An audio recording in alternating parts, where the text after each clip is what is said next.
कुंज बिहारी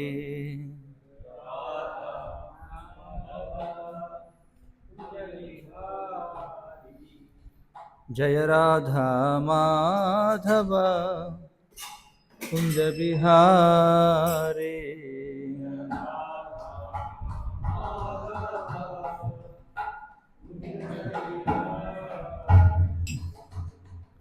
गोपीजन वल्लभ गिरिवरधारी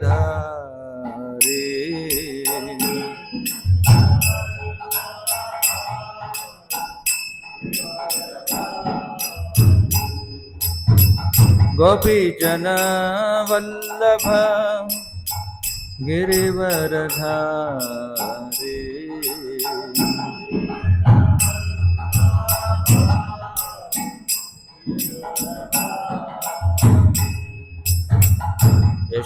यशोदनंदन व्रज जनरंजन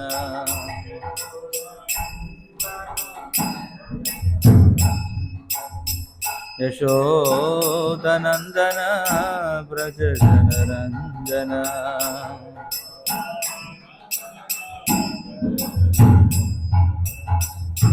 यामुना तीर वनचारी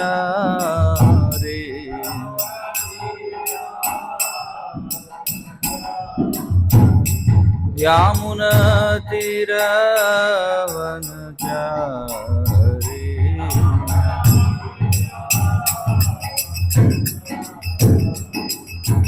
जय राधा माधव कुंज बिहारी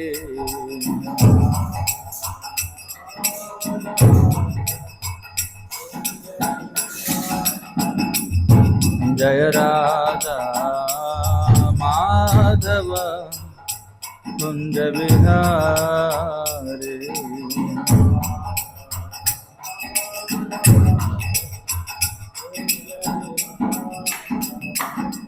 गोपी जन वल्लभ गिरिवरधारी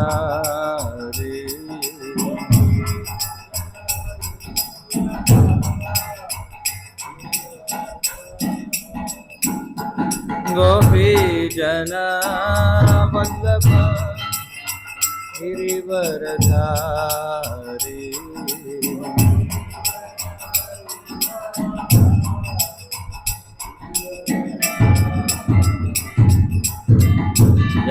यशोदनंदन व्रज जनरंजन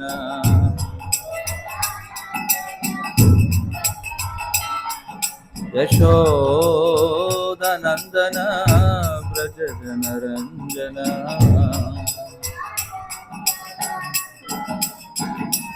यामुना तीर वनचारी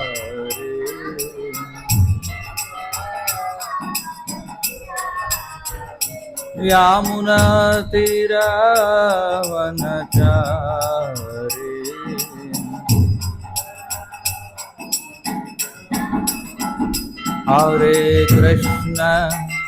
हरे कृष्ण कृष्ण कृष्ण हरे हरे हरे राम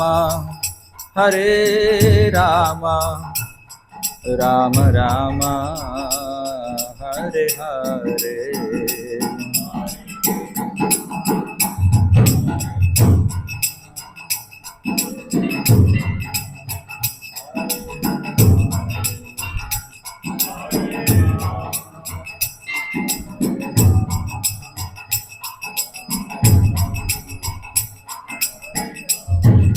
हरे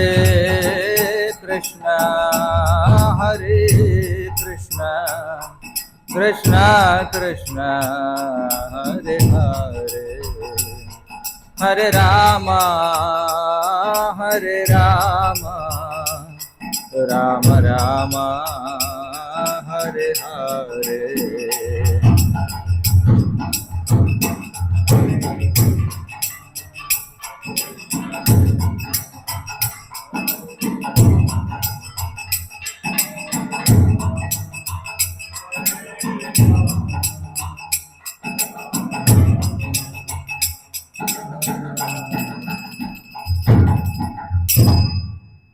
जय ओम विष्णुपाद परमहंस परिव्राजकाचार्य स्तोत्र शत श्री श्रीमद भक्ति वेदांत स्वामी श्रील प्रभुपाद की जय। रंध्रराज श्रीमद् भागवतम की जय।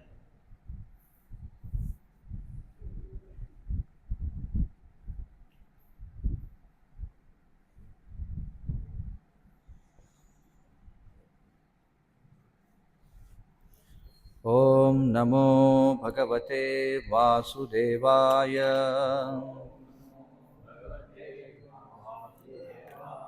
ओम नमो भगवते वासुदेवाय।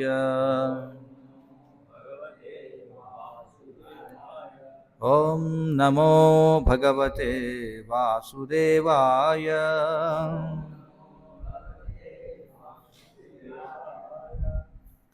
శ్రీమద్భాగవతం 4వ స్కందం 4వ అధ్యాయం 17వ శ్లోకం. పదపాఠం.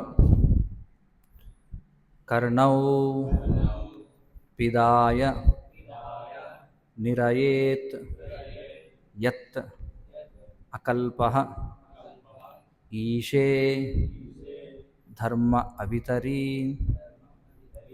అశ్రుణభిః నృభిః అస్యమానే ఛింద్యాత్ ప్రసహ్య రోషతీం అసతీం ప్రభుః చేత్ జిహ్వాం అసూన్ అపి తతః విసృజేత్ సహ ధర్మః.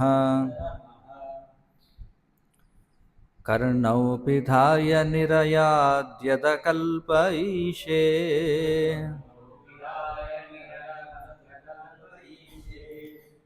కర్ణౌ పిధాయ నిరయాద్యదకల్పైషే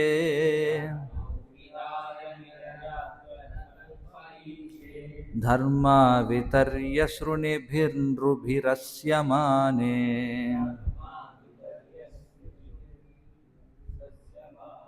ధర్మ వితర్య శృణిభిర్నృభిరస్యమానే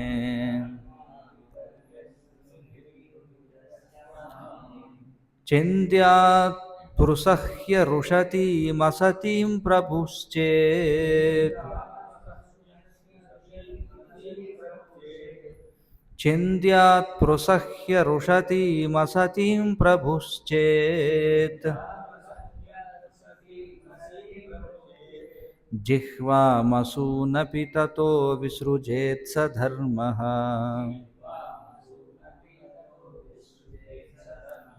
జిహ్వామసూనపి తతో విసృజేత్ స ధర్మః.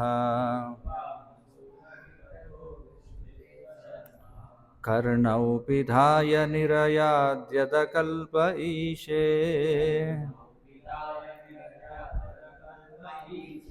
ధర్మ వితర్య శృణిభిర్నృభిరస్యమానే చింత్యాత్ పృసహ్య రుషతీమసతీం ప్రభుశ్చేత్ జిహ్వామసూనపి తతో విసృజేత్ స ధర్మః.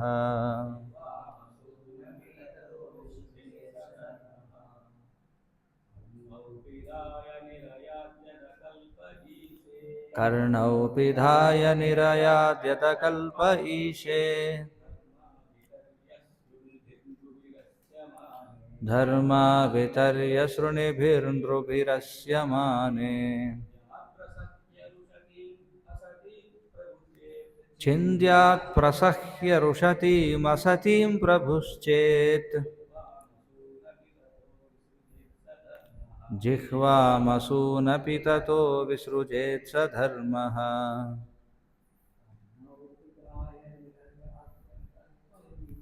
కర్ణౌ పిధాయ నిరయాద్యదకల్పైషే ధర్మ వితర్య శృణిభిర్నృభిరస్యమానే చింద్యాత్ ప్రసహ్య రుషతీమసతీం ప్రభుశ్చేత్ జిహ్వామసూనపి తతో విసృజేత్ సధర్మః. ఆన్లైన్లో ఎవరైనా చదువుతారా?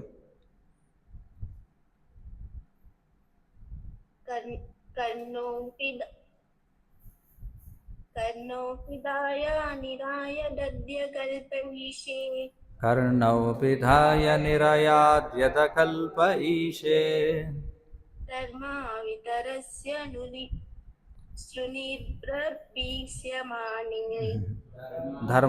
వితర్య శృణిభిర్నృభిరస్యమానే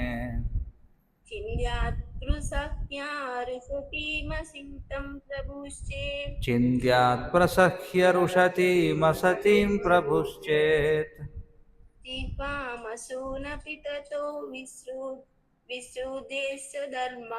జిహ్వామసూనపి తతో విసృజేత్ సధర్మః. ప్రతిపదార్థములు: కర్ణవు రెండు చెవులను, పిధాయ మూసుకొని, నిరయేత్ అచ్చట నుండి వెడలిపోవలెను, యత్ ఒకవేళ, అకల్ప సమర్థుడు కానిచో, ఈశే ప్రభు, ధర్మ అవితరి ధర్మనియామకుడు, అశృణుభి బాధ్యత నిరుగని, నృభి మనుజులచే, అస్యమానే నిందింపబడినప్పుడు, చింత్యాత్ తెగగోయవలెను, ప్రసహ్య బలవంతముగా, రుషతీం నిందించుట, అసతీం నిందించువాడు, ప్రభు సామర్థ్యము కలిగినవాడు, చేత్ ఒకవేళ, జిహ్వాం నాలుకను, అసూన్ తన ప్రాణమును, అపి నిక్కముగా, తతః పిదప, విసృజేత్ విడువవలెను, సహ అది ధర్మః పద్ధతి. అనువాదం మరియు భాష్యము కృష్ణ కృపామూర్తి శ్రీ శ్రీమద్ అభయ చరణారవింద భక్తి వేదాంత స్వామి శ్రీల ప్రభుపాద ఇస్కాన్ సంస్థాపకాచార్య. సతీదేవి ఇంకనూ ఇట్లు పలికెను: బాధ్యతారహితుడు ధర్మప్రభువుని నియామకుని నిందించినచో అతనిని శిక్షింపజాలని ఎడల చెవులను మూసుకుని మనుజుడు అచ్చట నుండి విడిలిపోవలెను. ఒకవేళ అతనిని చంప సమర్థుడైనచో వెంటనే ఆ దురాత్ముని నాలుకను తెగగోసి సంహరించి పిదప అతడు దేహమును త్యజించవలెను.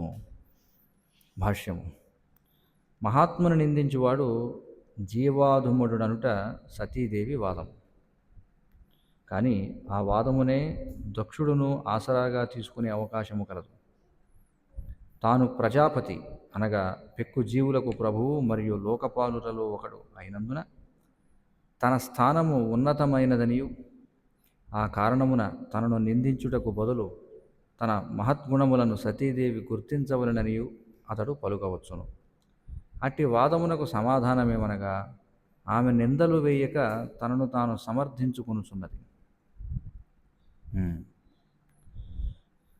దక్షుడు శివనిందకు పాల్పడెను కనుక సాధ్యమైనచో ఆమె అతని నాలుకను ఖండించెడిదే. అనగా శివుడు ధర్మరక్షకుడు కనుక అతని నిందకు పాల్పడిన వానిని వెంటనే సంహరింపవలెను. ఆ పిదప అతడును దేహత్యాగము చేయవలెను. అదే చేయవలసిన పద్ధతి. కానీ దక్షుడు తండ్రి అయిన కారణమున అతనిని చంపరాదని సతీదేవి నిర్ణయించుకునెను. అయినను శివనింద వినిన ఘోర పాపమునకు పరిహారముగా ఆమె తన ప్రాణమునే త్యజింప సమకట్టెను. శ్రీమద్భాగవతమున ఇచ్చట తెలుపబడిన ఉపదేశమేమనగా, మహాత్ముని నిందించిడి వాని కార్యములను ఎట్టి పరిస్థితుల యందునూ సహించరాదు. బ్రాహ్మణుడైన వాడు దేహత్యాగమునకు పాల్పడరాదు. ఎలయన అది బ్రహ్మహత్యాపాతకమును కలిగించును కనుక బ్రాహ్మణుడు ఆ ప్రదేశమును విడిచిపోవలను, లేదా నింద వినపడనట్లుగా రెండు చెవులను గట్టిగా మూసుకునివలను. క్షత్రియుడైన వాడు శిక్షించేటి శక్తిని కలిగి ఉండును కనుక నిందలాడు వాని నాలుకను తెగగోసి సంహరింపవలను. ఇక వైశ్యులు శూద్రులు మాత్రము వెంటనే దేహత్యాగము చేయవలను. తనను శూద్రులకు వైశ్యులకు సంబంధించినదిగా భావించిన కారణమున సతీదేవి దేహత్యాగమునకు సంకల్పించెను. దీనికి సంబంధించిన విషయమే భగవద్గీత యందు స్త్రియో వైశ్యాస్తథా శూద్రాః అని తెలుపబడినది. అనగా స్త్రీలు, శూద్రులు, వైశ్యులు ఒకే స్థాయికి చెందినవారు. శివుని వంటి మహానుభావుని నిందను వినినప్పుడు వైశ్యులు, శూద్రులు వెంటనే దేహత్యాగము చేయవలనని ఉపదేశించబడినందున సతీదేవి కూడా తన దేహత్యాగమునకే నిర్ణయించుకొనెను. ఓం అజ్ఞానతిమిరాంధస్య జ్ఞానాంజనశలాకయ చక్షురున్మీలితం येन తస్మై శ్రీగురవే నమః. నమ ఓం విష్ణుపాదాయ కృష్ణప్రేష్ఠాయ భూతలే శ్రీమతే భక్తివికాసస్వామినితి నామినే. నమ ఓం విష్ణుపాదాయ కృష్ణప్రేష్ఠాయ భూతలే శ్రీమతే భక్తివేదాంతస్వామినితి నామినే. నమస్తే సారస్వతే దేవే గౌరవాణి ప్రచారిణి నిర్విశేషశూన్యవాది పాశ్చాత్యదేశతారిణి. జయ శ్రీకృష్ణ చైతన్య ప్రభు నిత్యానంద శ్రీ అద్వైత గదాధర శ్రీవాసాది గౌరభక్తవృంద. హరే కృష్ణ కృష్ణ కృష్ణ హరే హరే, హరే రామ రామ రామ హరే హరే. హరే కృష్ణ. చాలా గంభీరమైనటువంటి విషయాలు ఇక్కడ చర్చించబడుతున్నాయి. మనం దీని యొక్క నేపథ్యాన్ని మనం చూసినట్లయితే సతీదేవి ఆమె ఏమని మాట్లాడుతున్నది చూద్దాం మొదటి నుండి.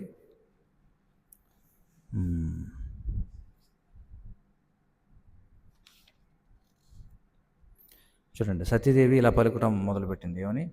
సమస్త జీవులకు శివుడు పరమప్రియుడు, అతనికి విరోధి లేడు, అతనికి ప్రియుడు కానీ శత్రువు కానీ లేనే లేడు. ముక్తవైరుడైన అటువంటి సర్వాత్ముని పట్ల నీవు తప్ప వేరెవ్వరునూ ద్వేషమును పొందజాలరు అని చెప్పింది. తర్వాత, ఓ ద్విజుడా,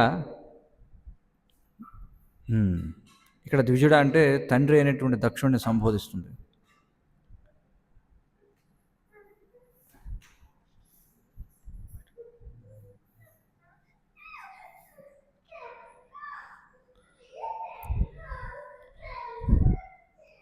ఓ ద్విజుడా, నీ వంటి వాడు కేవలము ఇతరుల యందలి గుణదోషములనే ఎన్నుచుండును.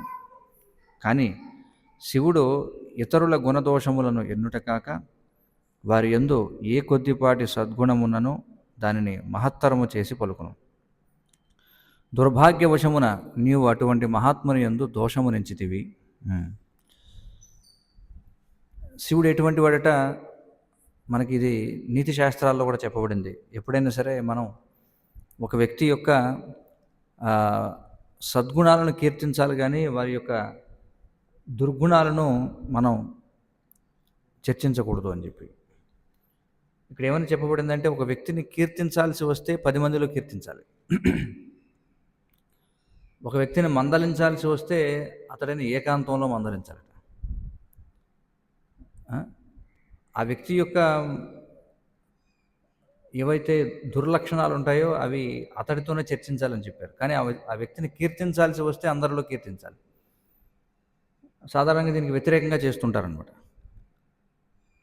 వాడిని మందలించాల్సి వస్తే అందరిలో మందలిస్తారు, కీర్తించాల్సి వస్తే ఒంటరిగా కీర్తిస్తారు. అంటే వాళ్ళు ఏమనుకుంటారు? అందరి ముందు కీర్తిస్తే నేను తక్కువ అనుకుంటారేమో. అంతే కదా.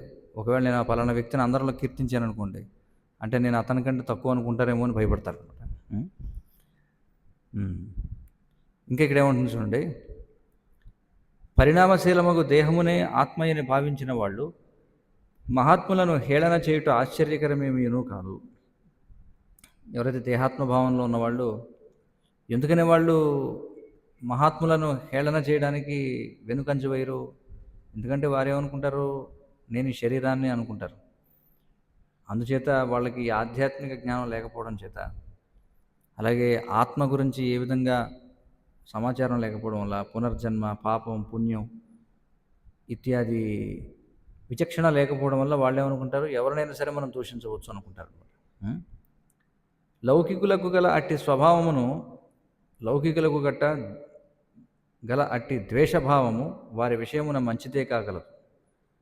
ఏలైన ఆ విధముగానే వారు పతనము చెందగలరు. మహాత్ముల పాదధూళిచే వారు నశించిపోగలరు. ఆ విధంగా ఉండడం మంచిదే అని చెప్పి ఉంటుంది. ఎందుకంటే ఆ విధంగా వాళ్ళు దూషించి ఏమవుతారో నాశనం అయిపోతారు కాబట్టి. ఇంకేమనుకుంటుంది, జనక సి వ అను 2 అక్షరములు కలిగిన ఎవరి నామము మనిషి యొక్క సమస్త పాపములను నశింపజేస్తుందో అలాంటి పరమశివుని ద్వేషిస్తూ నీవు మహా అపరాధము చేస్తున్నావు. అతని ఆజ్ఞ ఉల్లంఘింపశక్యము కానటిది. సదా పవిత్రుడై ఉండే అతనిని నీవు తప్ప అన్యులు ద్వేషించరు అని చెప్పింది. అందరూ వాస్తవంగా అతని నామాన్ని పలికితే పవిత్రులు అవుతారు. కానీ నువ్వు ఏం చేస్తున్నావు? అతని నామం అపవిత్రమైందని నువ్వు అనుకుంటున్నావు. ముల్లోక జీవులకు బాంధవుడకు శివుని పట్ల నీవు ద్వేషమును కలిగి ఉన్నావు. సామాన్య జనులకు అతడు సమస్త కోరికలను తీర్చేటువంటి వాడు. తన పాదపద్మ చింతన యందు నెలకొనిన కారణమున బ్రహ్మానందమును కోరు మహాత్ములను సైతము అతడు అనుగ్రహిస్తాడు. గొప్ప గొప్ప వాళ్ళందరూ కూడా ఆయన యొక్క పాదపద్మ ఛాయ కావాలని కోరుకుంటున్నారు. ఇంకా మరొక విషయం ఏముంటుంది, అమంగళమయుడైన వాడు శివుని నామమున చలామణి అగుచున్నట్లు నీకన్నను ఉన్నతులకు బ్రహ్మాదులకు తెలియదు కానీ నీకు తెలుసునని నువ్వు అనుకుంటున్నావా? అంటే నీకొక్కడికి తెలిసిందా శివుడు అమంగళకరుడని? మిగతా వాళ్ళందరూ ఏమనుకుంటున్నారు? శివుడు మంగళకరుడని అనుకుంటున్నారు. అంటే అంటే నీకంటే గొప్పవాళ్ళు ఎవరికి తెలీదా అతని గురించి? నీకే తెలుసా అతడు అపవిత్రుడని? అతడు శ్మశానమున పిశాచములతో సాంగత్యము చేస్తాడు. జడలను విరబోసుకుని తిరుగుతాడు. మానవ కపాలముల హారమును ధరిస్తాడు. బూడిదను ఒళ్ళంతా పూసుకుంటాడు. ఎన్ని అమంగళకర లక్షణాలు ఉన్నా బ్రహ్మదేవుని వంటి మహాత్ములు అతనిని పాదపద్మములకు అర్పించిన పుష్పములను గొప్ప ఆధారముతో తమ శిరమున దాల్చి గౌరవిస్తారు. కానీ నీకు ఒక్కడికే మొత్తం అంతా వ్యతిరేకంగా కనిపిస్తుంది. మిగతా వారు ఎవరు కూడా ఆ విధంగా భావించడం లేదు. ఇంకేముంటుంది, బాధ్యతారహితుడు ధర్మప్రభువుని నియామకుని నిందించినచో, అంటే ఇక్కడ ఏమంటున్నారు, మన యొక్క ప్రభువుని కానీ మన యొక్క నియామకుడిని కానీ ఎవరైనా బాధ్యత లేని వాడు దూషించాడు అనుకోండి, ఏం చేయాలి మనం? ఇక్కడ చెప్తున్నారు, అతనిని శిక్షించాలని ఎడల ఒకటి అతన్ని శిక్షించాలి. శిక్షించలేకపోతే ఏం చేయాలి? చెవులను మూసుకొని మనుషుడు అచ్చట నుండి వెళ్ళిపోవాలి. ఎవరు శిక్షించాలి? శిక్షించాల్సిన పని ఎవరిది? క్షత్రియుడిది శిక్షించాల్సినటువంటి పని. ఎందుకంటే బ్రాహ్మణుడు క్షమించాలి. చూడండి, బ్రాహ్మణుడి యొక్క లక్షణాలు మనం 18వ అధ్యాయంలో కృష్ణుడు మనకి చెప్తున్నాడు కదా. 18వ అధ్యాయంలో బహుశా 42 శ్లోకం అనుకుంటాను నేను. అందులో ఏం చెప్తున్నాడు? శమో దమ తపస్సౌచం క్షాంతిరార్జవమేవచ జ్ఞానం విజ్ఞానమాస్తిక్యం బ్రహ్మకర్మ స్వభావజం. శమము అంటే శాంతియుతముగా ఉండడం, అంటే మనసును నిగ్రహించుకోవడం. దమహ అంటే ఇంద్రియ నిగ్రహణం. తపహ అంటే తపస్సు. శౌచం అంటే అర్థమవుతుంది. క్షాంతి అంటే ఏమిటి? సహనము, అంటే క్షమాగుణము అని అర్థం. కాబట్టి బ్రాహ్మణుడు క్షమించాలి. కానీ క్షత్రియుడు ఏం చేయాలి? బ్రాహ్మణుడు క్షమించాలి, కానీ బ్రాహ్మణుడు క్షమించిన వాడిని క్షత్రియుడు క్షమించకూడదు. క్షత్రియుడిది క్షమాగుణం కాదనమాట. ఖచ్చితంగా శిక్షించాల్సిందే. క్షమాభిక్ష పెట్టమని ఎవరైనా వేడుకోవచ్చు, కానీ వారు చేసింది హేయమైనటువంటి పాపం అయితే వాడికి శిరచ్ఛేదనం చేయాల్సి వస్తే క్షత్రియుడు శిరచ్ఛేదనం చేయాలి. ఊరికే అంటే శాస్త్ర ఆజ్ఞకు వ్యతిరేకంగా క్షమాభిక్ష పెట్టకూడదు. ఈ రోజుల్లో క్షమాభిక్ష పెట్టడం అనేది సర్వసాధారణం అయిపోయింది కదా. ఎవరికైనా ఊరేస్తే వాళ్ళు ఏం చేస్తారు? రాష్ట్రపతికి క్షమాభిక్ష పెట్టుకుంటారు. ఎందుకంటే రాష్ట్రపతి మాత్రమే క్షమాభిక్ష పెట్టగలిగినటువంటి హక్కు ఉంది రాజ్యాంగబద్ధంగా. ఈ రాజ్యాంగం అనేది మనిషి తయారు చేసుకున్నటువంటి శాస్త్రం అన్నమాట. అంటే మన దేశంలో పరిపాలన అంతా కూడా దేని ఆధారంగా జరుగుతుంది? రాజ్యాంగం ఆధారంగా జరుగుతుంది. కాన్స్టిట్యూషన్ ఆఫ్ ఇండియా, భారత రాజ్యాంగం, దాని యొక్క పర్యవేక్షణలో జరుగుతుంది. అంతకుముందు మరి ఏముండేది? ఇప్పుడు మరి రాజ్యాంగాన్ని ఎవరు రాశారు? రాజ్యాంగాన్ని ఎవరు రాయలేదు, తయారు చేశారు. ఎలా తయారు చేశారు అంటే, ఇతర దేశాల్లో ఉన్నటువంటి ఏవైతే రాజ్యాంగాలు ఉన్నాయో వాటన్నిటి నుంచి కొద్దిగా తీసుకొని ఇక్కడ స్థానికంగా ఏవైతే కొన్ని మార్పులు అవసరమో ఆ మార్పులు చేసి ఒక ఏమంటారు దాన్ని, ఈ కాన్స్టిట్యూషనల్ బెంచ్ అంటే వాళ్ళు ఏం చేశారంటే ఒక బృందాన్ని నియమించారనమాట తయారు చేయడానికి. వాళ్ళు అమెరికా రాజ్యాంగం, అలాగే బ్రిటిష్ రాజ్యాంగం, రష్యా రాజ్యాంగం, ఇలా ఇతర దేశాల రాజ్యాంగాలన్నీ కూడా చూసి వాళ్ళు ఏం చేశారు, అన్నీ కలుపుకొని మనకి ప్రాంతీయంగా కొన్ని మార్పులు చేశారు. ఒక బెంచ్ ఒకటి, అంటే ఒక సభ్యుల బృందం దానిని తయారు చేసింది. దానికి నాయకత్వం వహించింది ఎవరంటే భీమ్రావ్ రామ్జీ అంబేద్కర్ అనమాట. అంతకుముందు మరి దేని ఆధారంగా పాలన జరిగేది? రాజరిక వ్యవస్థ ఉన్నప్పుడు ధర్మశాస్త్రాల ఆధారంగా జరిగేది. మనుస్మృతి ముఖ్యంగా మనం చూస్తే, మనుస్మృతి, ఇతర ధర్మశాస్త్రాలు, పరాశర స్మృతి, మనుస్మృతి, ఇలాంటి స్మృతి శాస్త్రాలు ఉన్నాయన్నమాట. వాటి ఆధారంగా జరిగేది. మరి ఈ ధర్మశాస్త్రాలు ఎక్కడి నుంచి వచ్చాయి? భగవంతుడి నుంచి వచ్చాయి నేరుగా. కాబట్టి అవి పరిపూర్ణం అన్నమాట, అందులో అపరిపూర్ణతలు లేవు. ఇంకా చెప్పాలంటే మనుస్మృతి నుండి కూడా కొన్ని విషయాలు తీసుకున్నారు మన భారత రాజ్యాంగంలో, పూర్తిగా దాన్ని తీసిపడలేదు. అయితే ఈ రోజుల్లో మనుస్మృతిని తగలబెట్టడం ఒక సర్వసాధారణం అయిపోయిందనమాట. ఎందుకంటే మనుస్మృతిలో చెప్పబడినటువంటివన్నీ కూడా రాజరిక వ్యవస్థకు చెందినవి. ఎందుకంటే శాస్త్రాన్ని అనుసరించి రాజ్యపాలన అంటే అది రాజరిక వ్యవస్థే. మరి మనకి ఇప్పుడు ప్రస్తుతం ప్రజాస్వామ్యం అనేది నడుస్తుంది. ప్రజాస్వామ్యం మొదలై ఎన్ని సంవత్సరాలు అవుతుంది? ఈ కలియుగంలోనే ఈ ప్రజాస్వామ్యం అనేది, పూర్వం ఎక్కడ ప్రజాస్వామ్యం అనేది లేదు. ప్రపంచంలో మనం చూస్తే కొన్ని సందర్భాల్లో కలియుగంలో ప్రజాస్వామ్యం అనేది, అంటే రాజరిక వ్యవస్థ కుప్పకూలినట్టుగా మనకు అనిపిస్తుంది. అంటే ఒక 2000 సంవత్సరాల క్రితం కూడా రోమ్లోను, అలాగే గ్రీస్లోను, గ్రీక్ దేశంలోను ఈ రాజరిక వ్యవస్థను దించేశారు కొంతకాలం పాటు. తర్వాత మళ్ళీ మొదలైంది.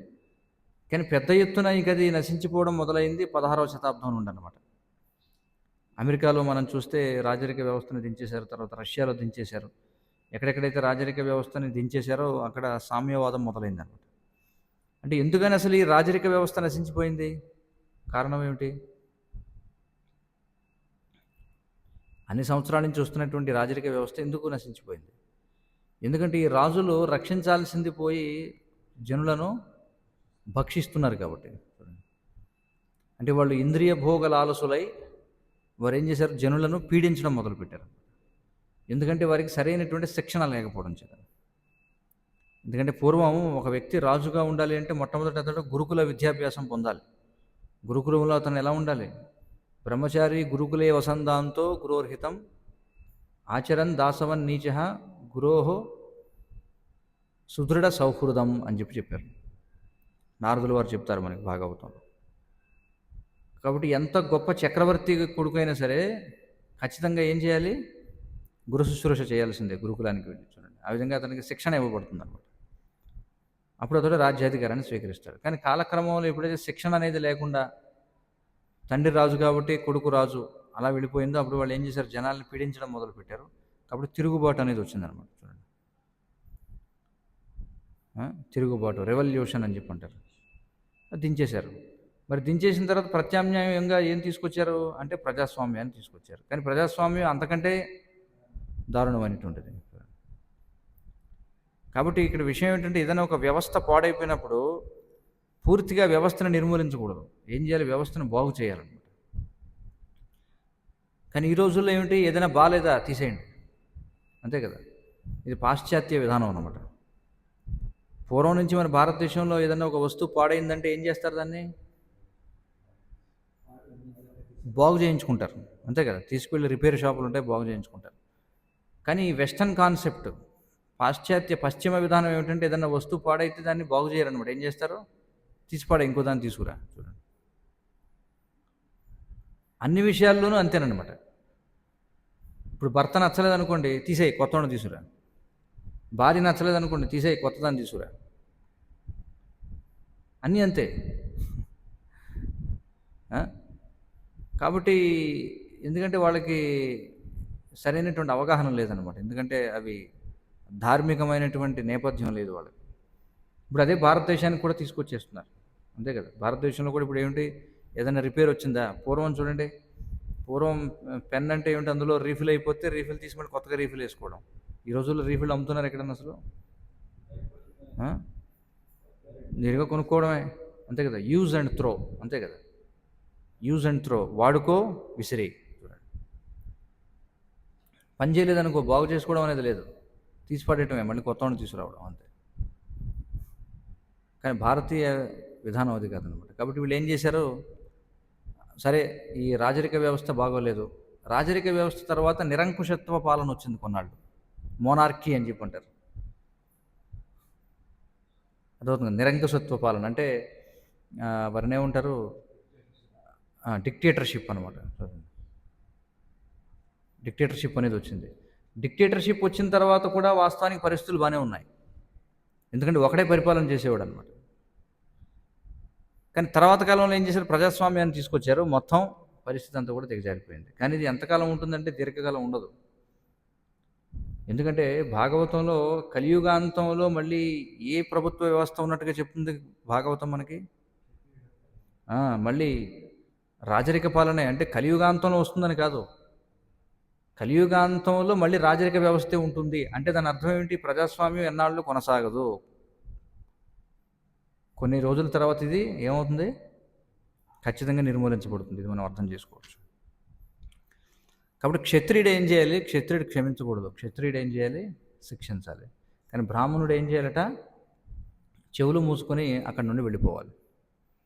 బ్రాహ్మణుడైతే ఒకవేళ అతనిని చంప సమర్థుడైనచో వెంటనే ఆ దురాత్ముని నాలుకను తెగకోసి సంహరించి పిదప అతడు దేహమును త్యజింపవలెను.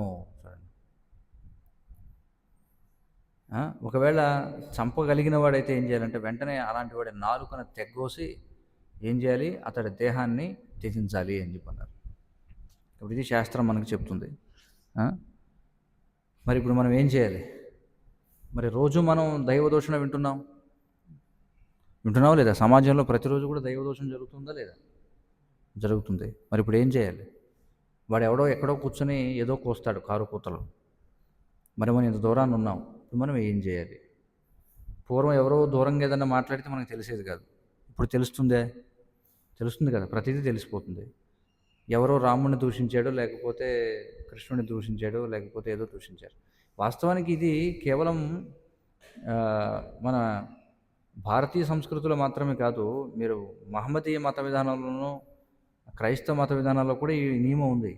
అందుకే మహమ్మదీయులు ఏం చేస్తారు, ఎవరన్నా భగవంతుడిని దూషణ చేస్తే ఏం చేస్తారు, వాడిని తలకాయ తీసేస్తారు, వెంటనే శిరచ్ఛేదనం చేయాలనేవి ఉన్నాయి. దైవ దూషణ చట్టాలు ఉన్నాయి ఇస్లామిక్ దేశాల్లో. మనం చూస్తే ఎవరైనా దైవ దూషణ చేశారని తెలిస్తే దొంగతనాలు అలాంటి వాటికి చేతులు తీసేయడం, కాళ్ళు తీసేయడం లాంటివి చేస్తారు, కళ్ళు పీకేయడం. ఇక దైవ దూషణ చేస్తే వాడికి శిరచ్ఛేదనమే. చూడండి, అలా ఎంతోమంది సంహరించబడ్డారు. మరి ఇప్పుడు కలియుగంలో ఏం చేయాలి, ఇప్పుడు ఇది ప్రశ్న. ఇప్పుడు ఎందుకంటే ఇక్కడ భాష్యంలో చెప్పారు స్పష్టంగా, ఏమని, ఒకటి చెవులు మూసుకొని అక్కడి నుంచి వెళ్ళిపోవాలి, రెండు వాడి నాలుకను తెగ్గోసి వాడు చనిపోవాలి, ఇలా చెప్పబడింది. ఇప్పుడు మరి ఏం చేయాలి, దేశం అంతా మరణించాలా ఇప్పుడు?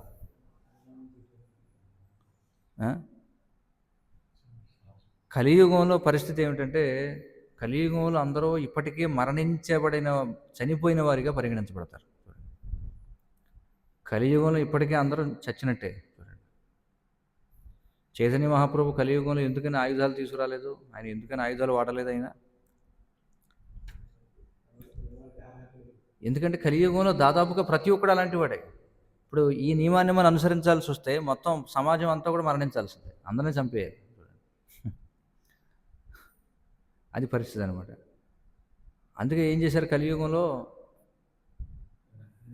నామ సంకీర్తనం అనేది ఇచ్చారు. అంటే మనిషి యొక్క పాప ప్రవృత్తిని మనం సంహరించాలి. ఎందుకంటే ప్రతి మనిషి ఇప్పటికే మరణించిన వాడితో సమానం. ఎందుకంటే ఎవరికి ఆధ్యాత్మిక చింతన లేదు. ఆధ్యాత్మిక చింతన లేనివాడు జీవించి ఉన్నా జీవించనట్లే అని చెప్పబడింది. అదవుతుంది కదా మనకి శవాలంకరణ అన్నమాట. కాబట్టి ఇక్కడ సతీదేవి ఏమని వాదిస్తుంది? మహాత్ముని నిందించేవాడు జీవాధముడు అని చెప్పి వాదిస్తుంది అనమాట. అది వాస్తవం. మహాత్ముని నిందించేవాడు జీవాధముడే ఖచ్చితంగా. కానీ ఆ వాదమునే దక్షుడు కూడా ఆసరాగా తీసుకోవచ్చు కదా. దక్షుడు కూడా అనొచ్చు కదా, సరే నువ్వు అంటున్నావు ఏమని, శివుణ్ణి నేను నిందించాను కాబట్టి నేను అధముణ్ణని, మరి నువ్వు కూడా నన్ను నిందిస్తున్నావు, మరి నేను కూడా మహాత్ముడిని కదా. అంతే కదా. మరి దక్షుడు తనకు తాను మహాత్ముడిని అనుకుంటున్నాడా లేదా? అనుకుంటున్నాడు కదా. మరి తాను ప్రజాపతి కాబట్టి, జీవులకు ప్రజాపతి కాబట్టి తన స్థానం ఉన్నతమైందని, ఆ కారణమున తనను నిందించడానికి బదులు తన మహద్గుణాలను సతీదేవి గుర్తించాలని అతడు అనవచ్చు. కానీ దానికి సమాధానం ఏమిటంటే ఇక్కడ ఏమంటున్నారంటే, ఆమె నిందలు వేయడం లేదు, ఏం చేస్తుంది, తనను తాను సమర్థించుకుంటుంది. ఇక్కడ దక్షుణ్ణి ఆమె విమర్శించడంలా తన భర్తను నిందించినందుకు గాను ఆమె దానికి ప్రతిఘటిస్తూ ఉందన్నమాట. దక్షుడు శివనిందకు పాల్పడ్డాడు కాబట్టి సాధ్యమైతే ఆమె అతని నాలుకను ఖండించేదే అవసరమైతే. ఎందుకంటే ఆమె ఎవరు? శక్తి కదా. శక్తి మనకు తెలిసిందే కదా. మనకి ఈ శక్తి పీఠాలు ఉన్నాయి మనకి దేశంలో. ఎన్ని ఉన్నాయి సుమారుగా, అంటే రకరకాల కోవలు ఉన్నాయి మనకి. అష్టాదశ శక్తి పీఠాలు అని చెప్పి అంటారు. అష్టాదశ అంటే 18 శక్తి పీఠాలు ఉన్నాయి. అవి కాకుండా ఇంకొక 50 పైనే ఉన్నాయి, వేరేవి కూడా ఉన్నాయి. మరి అందులో కాళీ స్వరూపం కూడా ఉంది. అలాగే మైసూర్లో మనం చూస్తే మహిషాసుర మర్దిని చూడండి. మహిషాసుర మర్దిని అతన్ని సంహరించినటువంటిది. కలకత్తాలో కాళీ రూపం, ఆవిడ సంహరించగలదు. కానీ ఇక్కడ ఏం ఆలోచిస్తుంది ఆమె? కానీ ఇక్కడ దక్షుడు తన తండ్రి కదా. మరి ఇక్కడ చూడండి, తండ్రి కాబట్టి చంపకూడదని సతీదేవి నిర్ణయించుకుంది. అంటే శివుడు ధర్మరక్షకుడు కనుక అతని నిందకు పాల్పడిన వానిని వెంటనే సంహరించాలి. ఆ తరువాత అతడు దేహత్యాగం చేయాలి. చూడండి, రెండు విషయాలు చెప్పారు ఇక్కడ. ఏం చేయాలట? ధర్మప్రభువుని నిందించినటువంటి వారిని ముందు శిక్షించాలి, శిక్షించి వీళ్ళు కూడా దేహత్యాగం చేయాలని చెప్పారు. అదే సరైనటువంటి పద్ధతి. శివనింద విన్న ఘోరపాపానికి పరిహారముగా ఆమె ఏం చేసింది? తన ప్రాణాన్నే విడిచిపెట్టాలనుకుంది. అంటే దీని యొక్క గాంభీర్యం ఎంతటో మనం అర్థం చేసుకోవాలన్నమాట. ఇది సాధారణమైనటువంటిది కాదు. ఇది పూర్వయుగాల్లో అయితే అలా ఉండేది పరిస్థితి. పూర్వయుగాల్లో అయితే ఏం చేయాలి? అవతల వాడిని ఇప్పుడు మనం చెవులు మూసుకుని వెళ్ళాలి. బ్రాహ్మణుడైతే చెవులు మూసుకుని వెళ్ళాలన్నారు. కానీ కలియుగంలో ఎంతమంది బ్రాహ్మణులు ఉన్నారు? బ్రాహ్మణులు లేరు. క్షత్రియులు ఉన్నారా? పోనీ క్షత్రియులు లేరు. ఉన్నదల్లా ఎవరు? శూద్రులు, వైశ్యులు. కాబట్టి ఈ నియమాన్ని అనుసరించి మనం అందరం ఏం చేయాలి? రోజు దైవనింద జరుగుతూనే ఉందా లేదా? కదా. రోజు ఎవడో కూడా దైవనింద చేస్తూనే ఉంటాడు. కాబట్టి మనం ఏం చేయాలి? ఇప్పుడు మరి అందరం కూడా ఆత్మహత్య చేసుకోవాలి, అంతే కదా.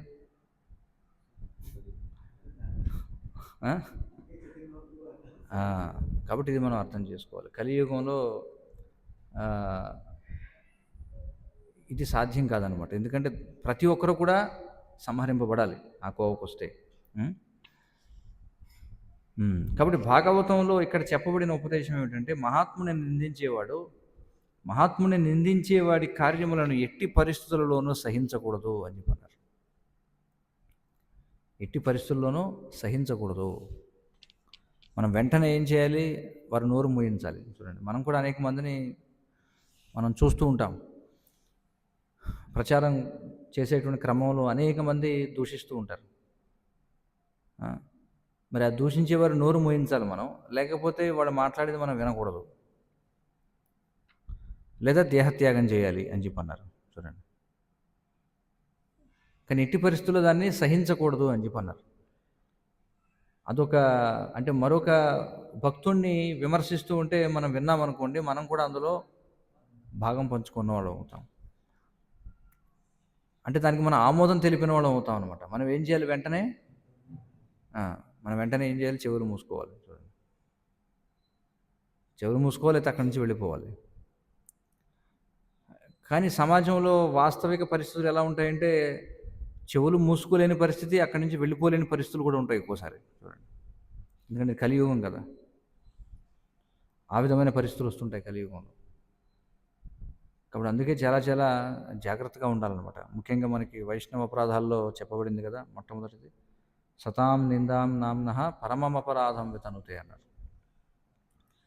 సాధు నింద ఇది పరమ అపరాధంగా చెప్పబడింది. కానీ రోజు తెల్లవారితే జరిగేది అదే మనకి ఇప్పుడు సమాజంలో. అర్థమవుతుంది కదా. ముఖ్యంగా మనం ఇంటర్నెట్లోకి వెళ్ళామనుకోండి, కేవలం ఇస్కాన్లో ఉన్నటువంటి ఎవరైతే గురువులు ఉన్నారో వారిని నిందించడమే ఒక ఉద్యమంగా ఉన్నవాళ్ళు ఉన్నారు. చూడండి, వాళ్ళకి ఉదయం లేస్తే వేరే పని ఏం లేదనమాట. ఉదయం లేచిన దగ్గర నుంచి ఇదిగో ఈ గురువుని నిందించాలి, ఆ గురువుని నిందించాలి.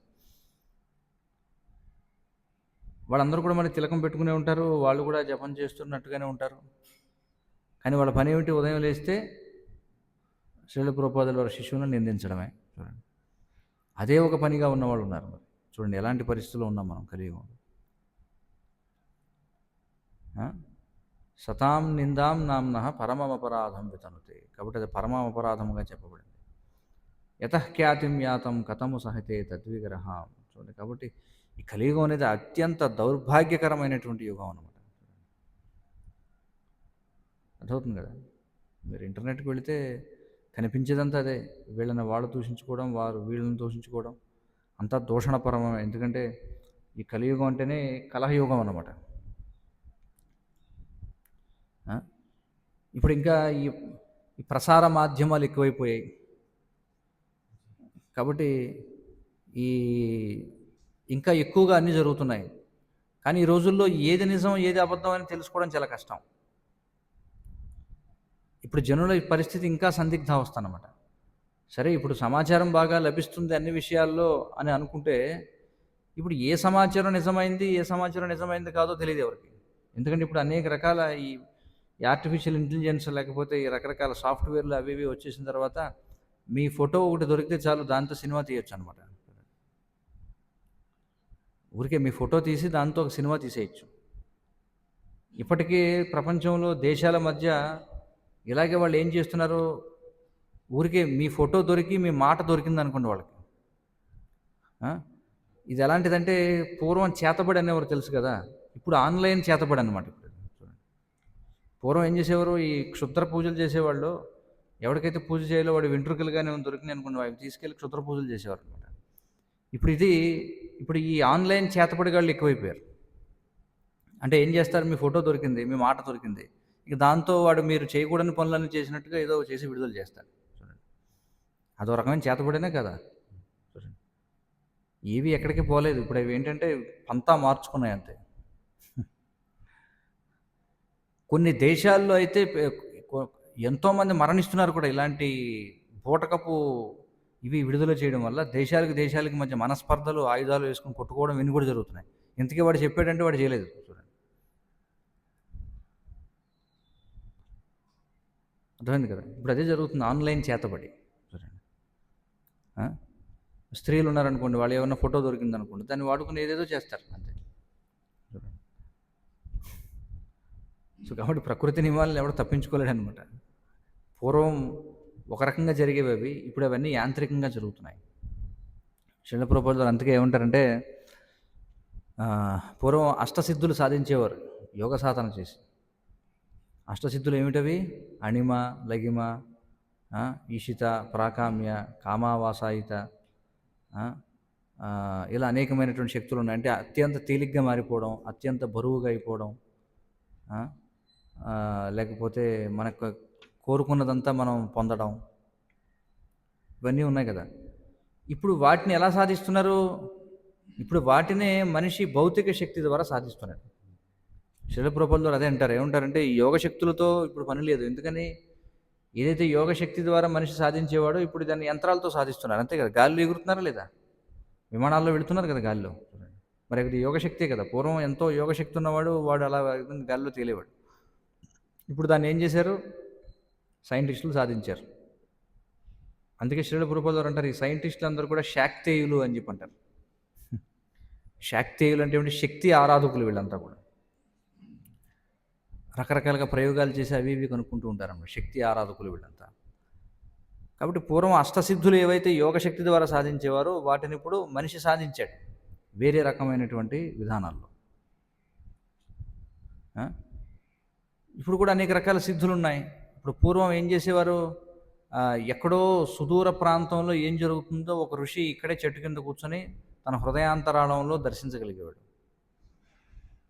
ఇప్పుడు ఆ పని ఎలా చేయగలుగుతున్నారు? అంతే, అక్కడ ఏదో వీడియో తీస్తే ఇక్కడ తెలిసిపోతుంది, లైవ్ టెలికాస్ట్ అయిపోతుంది. నీకు ఏం కావాలి? పని జరగాలి, అంతే కదా. చూడండి, పని జరగాలి, ఏదో రకంగా పని జరగాలి, అంతే.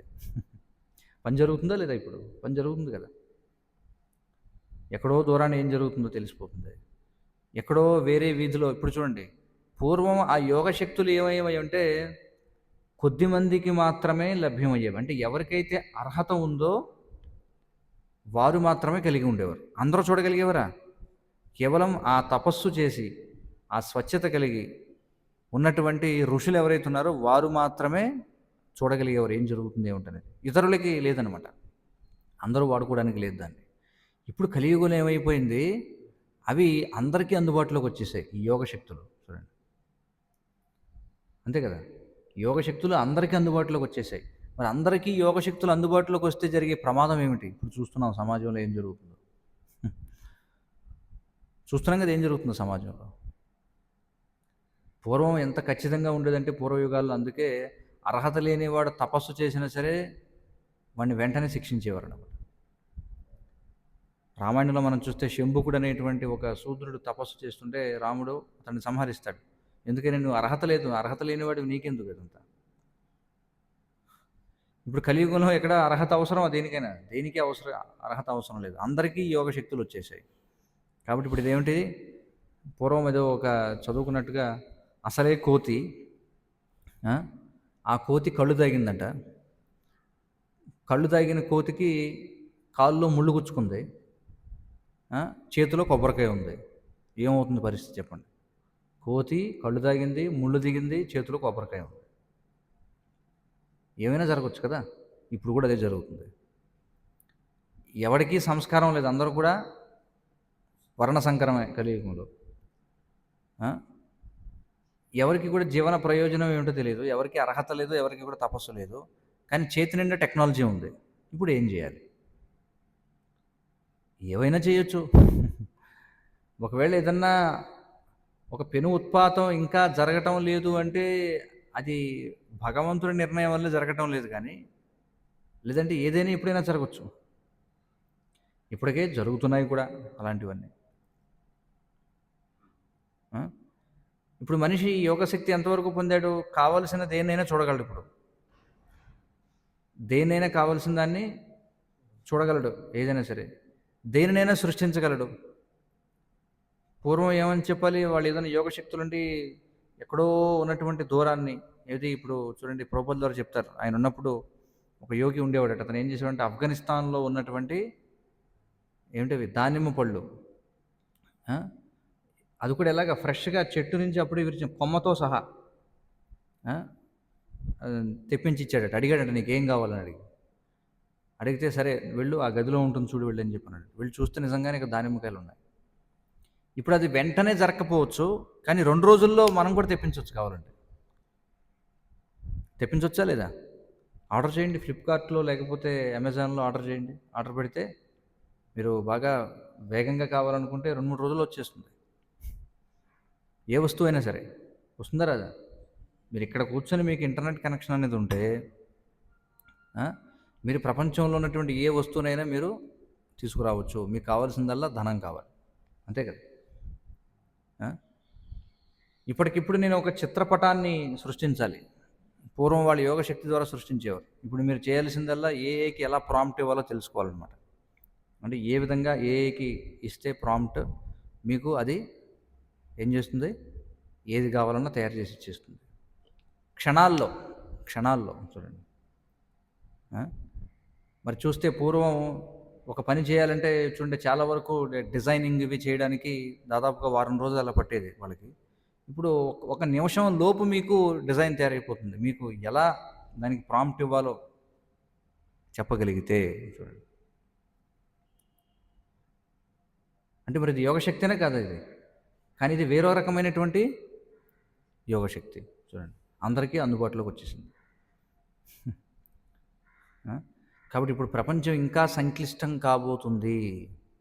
ఎందుకంటే అందరూ ఈ యోగశక్తిని వాడతారు, కానీ అందులో నిజంగా ఎవడు స్వచ్ఛమైన వాడో, ఎవడికి నిజంగా సాక్షాత్కారం ఉందో అనేది ఎలా తెలుస్తుంది ఇప్పుడు చెప్పండి?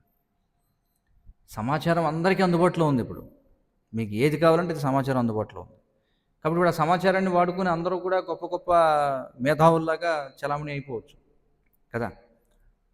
కానీ ఎవడికి నిజంగా హృదయంలో స్వచ్ఛత ఉంది, నిజంగా ఎవడు సాధన చేస్తున్నాడో, ఇవన్నీ ఎలా తెలిసేది? కాబట్టి మళ్ళీ కొన్నాళ్ళకి జరిగేది ఏమిటంటే, మళ్ళీ కొన్నాళ్ళకి ఏం చేస్తారంటే, ఇదంతా కాదు, మళ్ళీ మనం నేరుగా వెళ్ళి చూడాలని మొదలు పెడతారు.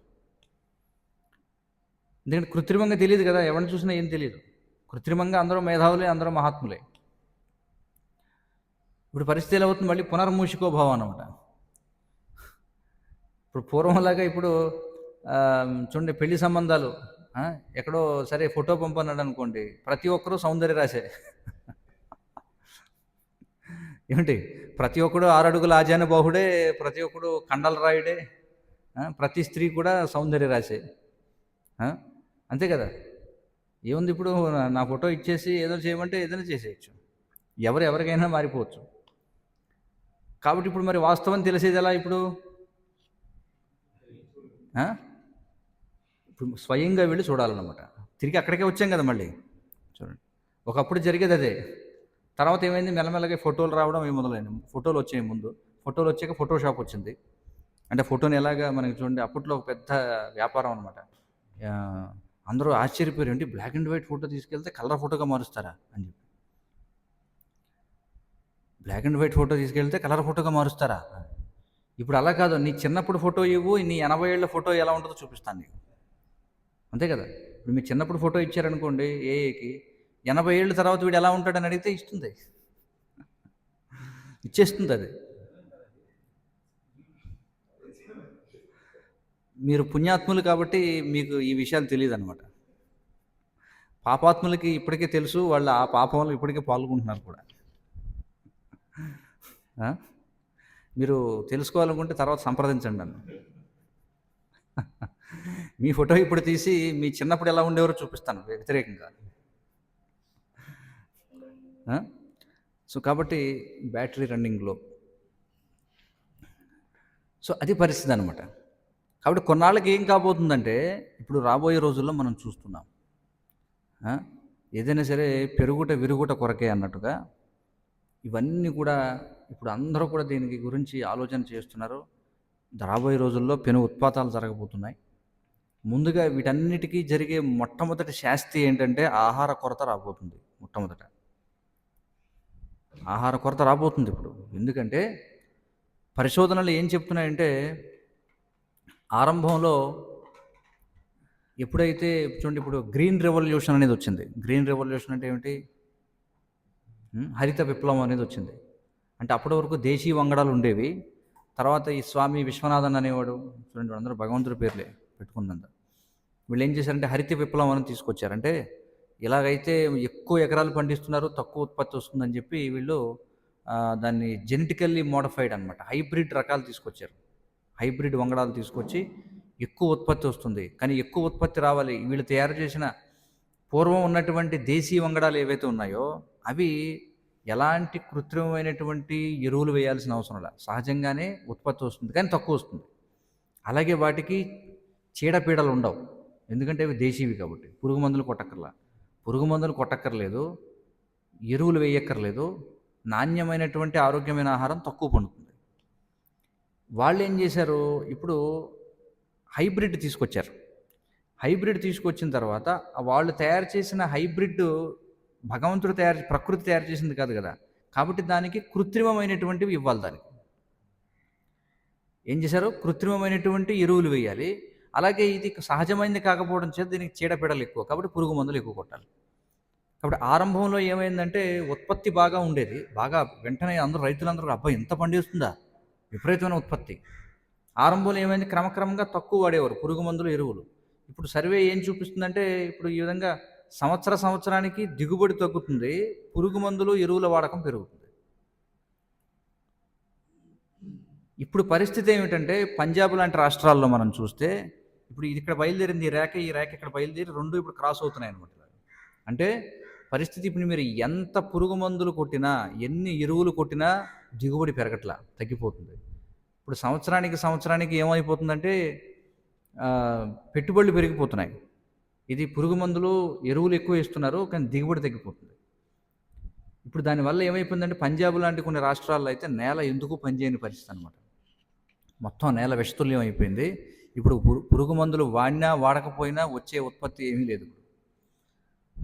దానికి తోడు ఇప్పుడు ఈ యుద్ధాల కారణం చేత భారతదేశం ఈ కృత్రిమ అంటే ఈ రసాయనిక ఎరువులు, రసాయనిక పురుగు మందులు భారతదేశంలో తయారు కావడంలో ఎక్కువ శాతం బయట నుంచి దిగుమతి చేసుకుంటున్నాం మనం. అర్థమవుతుంది కదా. ఈ యూరియా, ఫాస్ఫేట్ ఏవైతే రైతులు కొడుతుంటారు కదా ఇక్కడ. నేను ఒకరోజు ఒక రైతుని అడిగాను, ఏమిటా పులిహోర కలుపుతున్నావా అన్నాను చూసి. 3 రంగుల్లో ఉన్నాయన్నమాట. అంటే సరదాగా అన్నాను, ఏమిటి పులిహోర కలుపుతున్నావు నువ్వేమన్నా. ఎందుకంటే ఒకటి తెల్లగా ఉంది, ఒకటేమో యూరియా అంట, ఒకటేమో ఫాస్ఫేట్ అంట, ఇంకోటి ఏదో కలుపుతున్నాడు. 3 కలిపి చక్కగా ఏదో మనం పులిహోర కలిపినట్టుగా కలిపి కొడుతున్నాడు అన్నమాట. అవన్నీ కూడా మనకి విదేశాల నుంచి రావాలి. ఇప్పుడు అమెరికా వాడు ఏం చేశాడు, అడ్డం పడ్డాడు. అక్కడ వాడలు వెళ్ళడానికి లేదని చెప్పి అన్నాడు. ఇప్పటికే భారత ప్రభుత్వం ఏదైతే 3,000 రూపాయలు ఉండేటువంటి ఎరువుని రైతుకి సబ్సిడీకి 200-300కి ఇస్తుందట. చూడండి, అంటే ప్రభుత్వం ఇప్పటికే 2,000-3,000 రూపాయలు ప్రభుత్వం పెట్టుకొని సబ్సిడీకి ఇస్తుంది. అంటే రైతు మళ్ళీ అంటే ఎప్పుడో మనం దివాళా తీసేసాం, ఇప్పటికే మనకు నోటీసులు అందలేదు అంతే. చూడండి, మన వ్యవసాయ వ్యవస్థ ఎప్పుడో దివాళా తీసేసింది, ఇంకా మనకి వాస్తవం ఇంకా తెలియదు అంతే అనమాట, ముసుగులో ఉన్నాం అనమాట.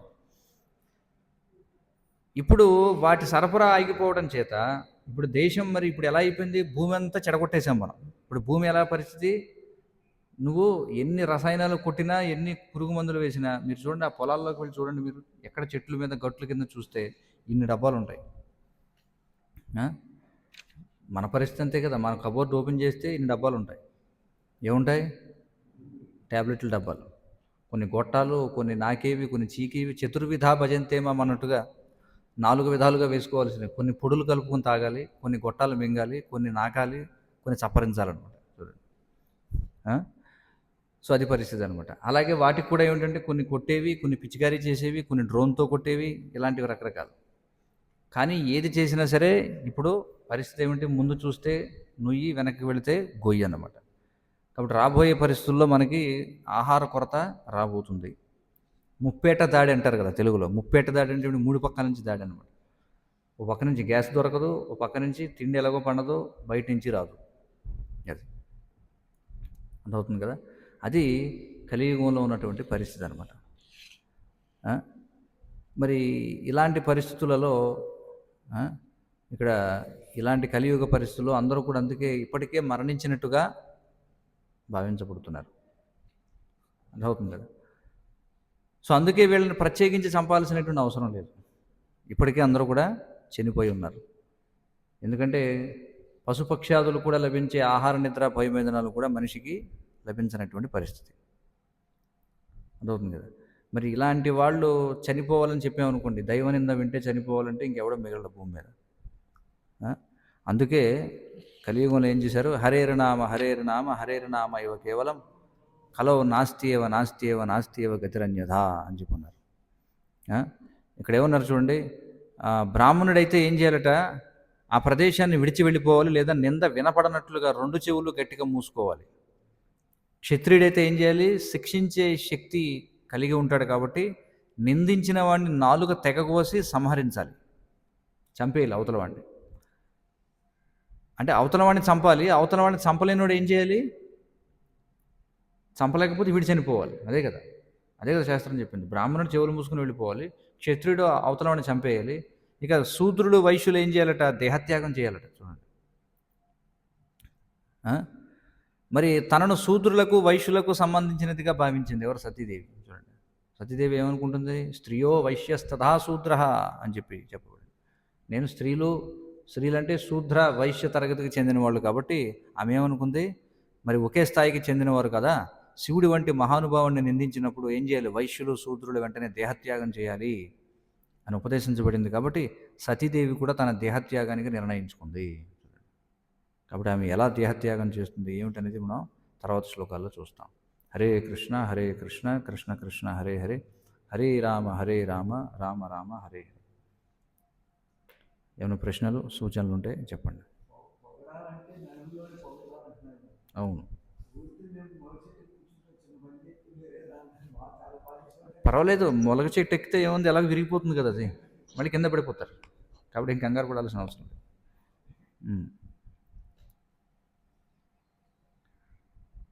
ఇంకేమైనా ప్రశ్నలు ఉన్నాయా ఎవరికైనా? వాస్తవానికి గురువు ఎప్పుడు కూడా శిష్యుల్ని పొగడకూడదని చెప్పి అంటారు. ఎందుకంటే అనుభవపూర్వకంగా కూడా చూసామన్నమాట. గురు మహారాజు కూడా చెప్తుంటారు, ఒక్కసారి గురువు ఎవరెవరినైతే శిష్యుల్ని కీర్తిస్తారో వాడికి పెద్ద పరీక్ష అనమాట. మాయ వెంటనే దాడి చేస్తుంది అనమాట. ఇది ఖచ్చితంగా ఉంటుంది. చాలా సందర్భాల్లో మనం చూస్తాం, గురువు ఎవరినైతే బాగా పొగుడతారో వాళ్ళు అంటే వాళ్ళు దాన్ని తట్టుకోలేకపోతే, ఎందుకంటే గురువు పొగడడం అనేది, ఎందుకంటే అది మన పవిత్రత మీద ఉంటుంది. మనం పవిత్రం అనుకోండి, మనలో ఏదన్నా ఏ కోశానైనా ఉందనుకోండి, మనం ఏదో రకంగా రక్షించబడతాం అనమాట. కానీ మనకి అర్హత లేకుండా మనం ఎవరైనా పొగిడారు అనుకోండి, మనల్ని పడిపోయే అవకాశాలు ఉంటాయి ఎక్కువ. అందుకే గురువు ఏం చేయాలంటే ఎప్పటికప్పుడు మందలిస్తూనే ఉండాలి శిష్యుల్ని, కానీ పొగడకూడదని చెప్తుంది శాస్త్రం. పొగిడామా వాడు అయిపోయినట్టే. అందుకని వాళ్ళ సంక్షేమం కోసం పొగడకుండా ఉండాలి. కానీ అప్పుడప్పుడు పొగడాల్సి వస్తుంది, మరి ఏం చేస్తాం, తప్పదు. హరే కృష్ణ. ఎవరైనా ఆన్లైన్లో ప్రశ్నలు ఉన్నాయా ఎవరికైనా? గ్రంథరాజ్ శ్రీమద్ భాగవతం కీ జయ, జగద్గురు శ్రీల ప్రభుపాద్ కీ జయ. వాంఛాకల్పతరుభ్యశ్చ కృపా సింధుభ్యో చ పతితానాం పావనేభ్యో వైష్ణవేభ్యో నమో నమః.